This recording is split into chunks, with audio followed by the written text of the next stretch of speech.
welcome to my channel. I hope you're all happy and healthy and keeping safe. My name is Celsie and I am Mother Vegan, and today I thought I would share with you my 5 top tips for reducing your plastic usage and trying to live more sustainably. I'm still fairly new to trying to live more sustainably. It's only been about 2 years since I started it. Before I was conscious about my plastic, or so I thought. I was conscious about how much plastic I was using, how much waste I was creating, but in actual fact I wasn't. So the reason I started to become more aware of how much waste I was creating was when I fell pregnant with Hugh. I just want a better world for Hugh, and I want a better world for my grandchildren. I feel like our decisions today are going to impact their lives later, so I thought it was very important to do that.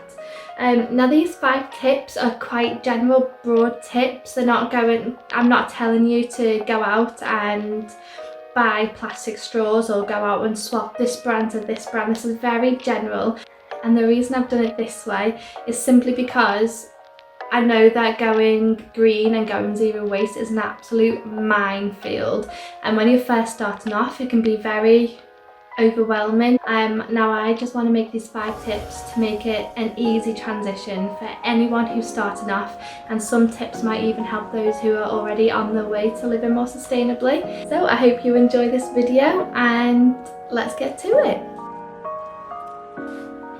Now tip number 1 is something that a lot of people are already doing, but I want to change your thought process of why you're doing it.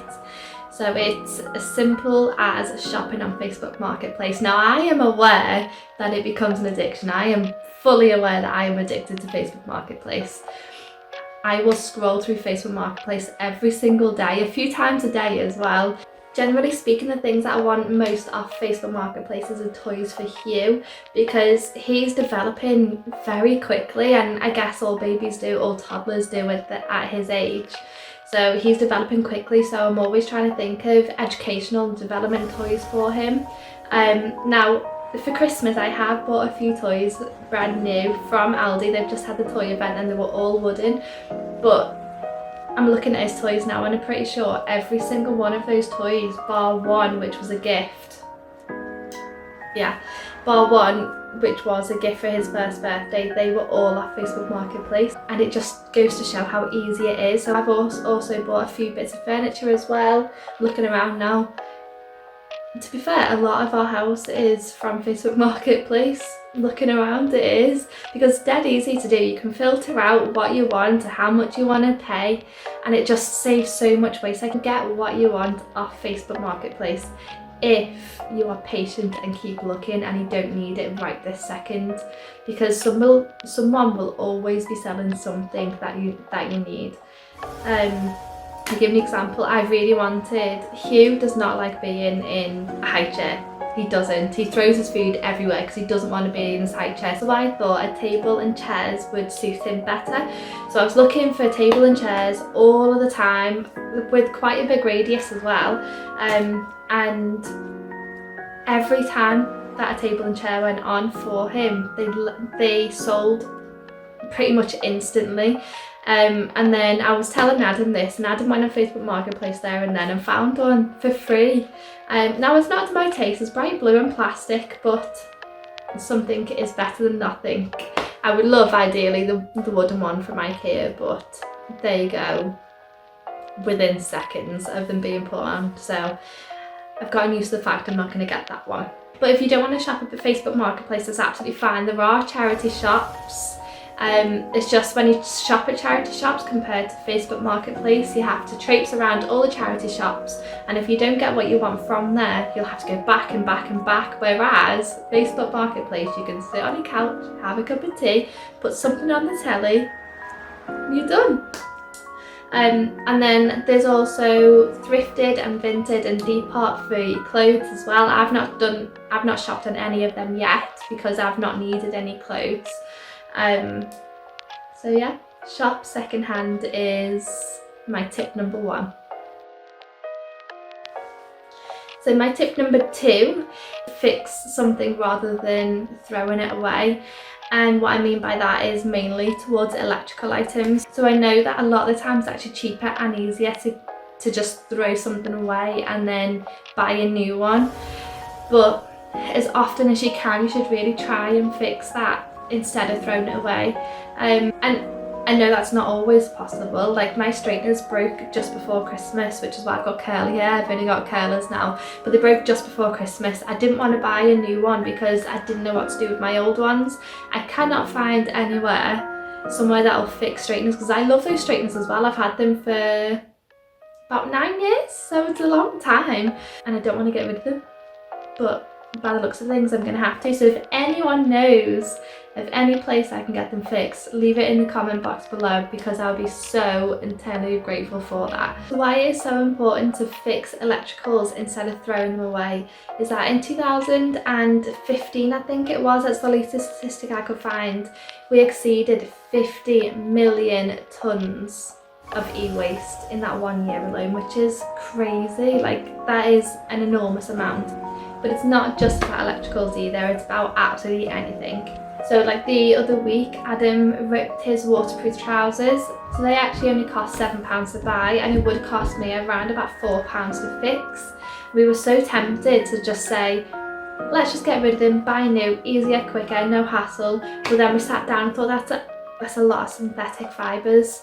So I went to the local haberdashery, bought some fixing tape, ironed it on, and then they're as good as new. They worked like they did just before, but we saved one garment from going into the landfill, which is what we want at the end of the day. So my tip number 2 is fix, don't throw.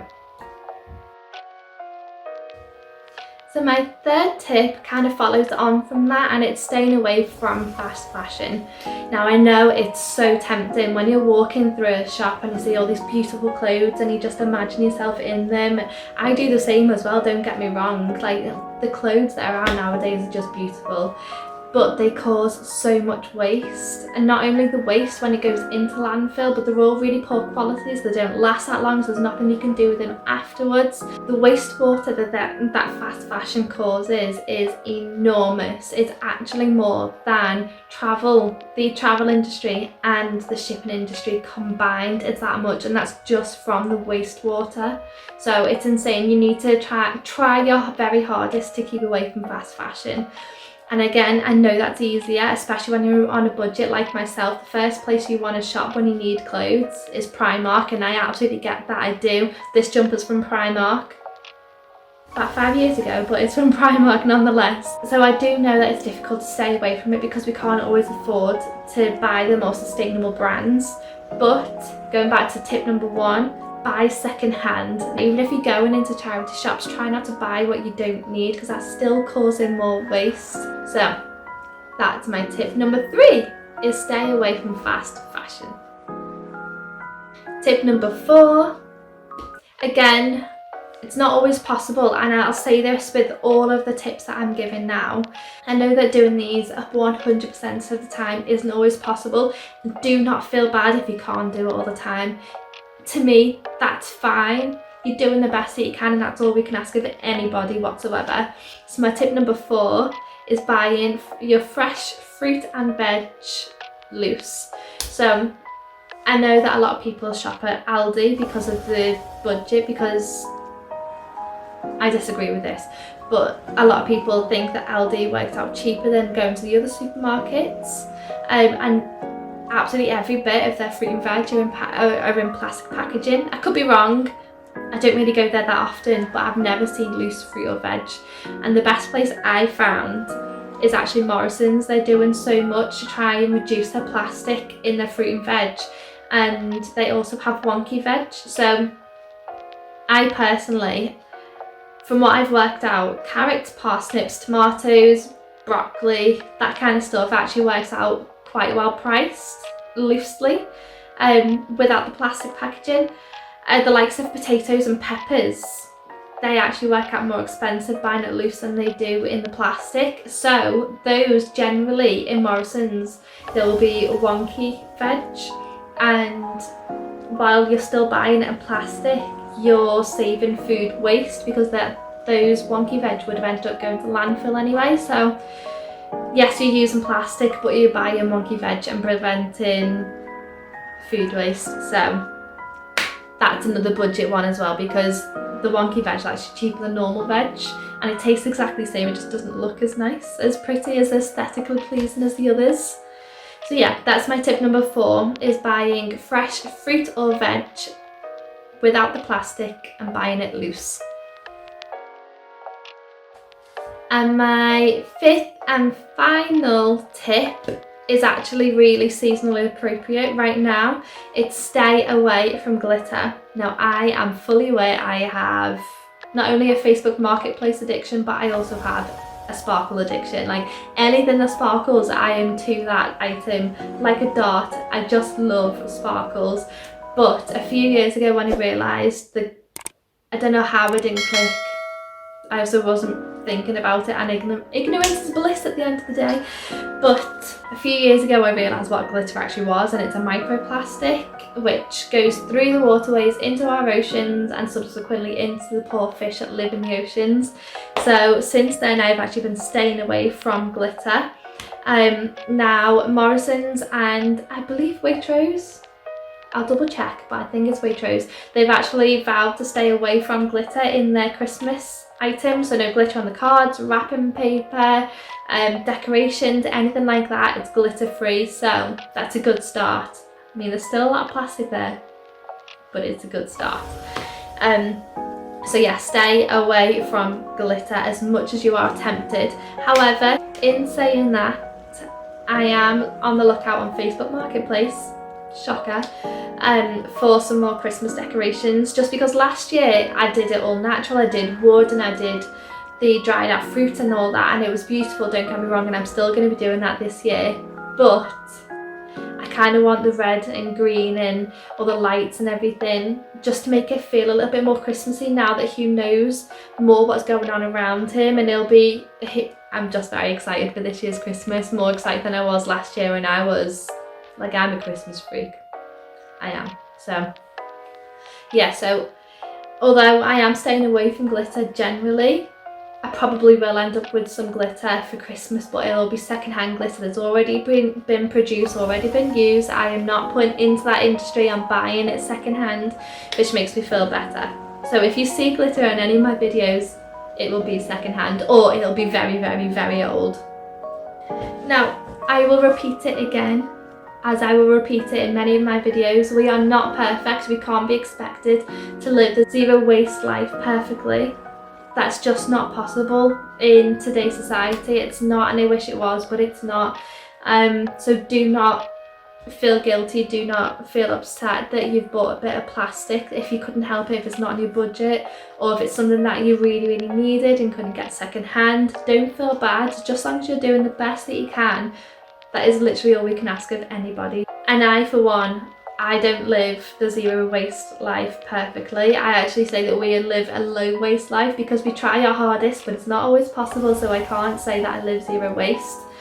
Now, as I mentioned, there's no brands in this, there's no specific swaps in this, but if you need any more hints and tips, please do visit our blog, which I'll link in the description box below. And then you'll find a lot more blogs of what my favourite brands are, what my favourite swaps are, how I live more sustainably with a baby who goes through a lot of nappies and a lot of toys and a lot of clothes. So yeah, so I hope you enjoyed this video as much as I enjoyed making it. This is something I'm very passionate about, so you will have a lot of videos like this. So if you did like this video, please don't forget to give it a thumbs up and subscribe to our channel. Thank you, and I'll see you next week. Bye!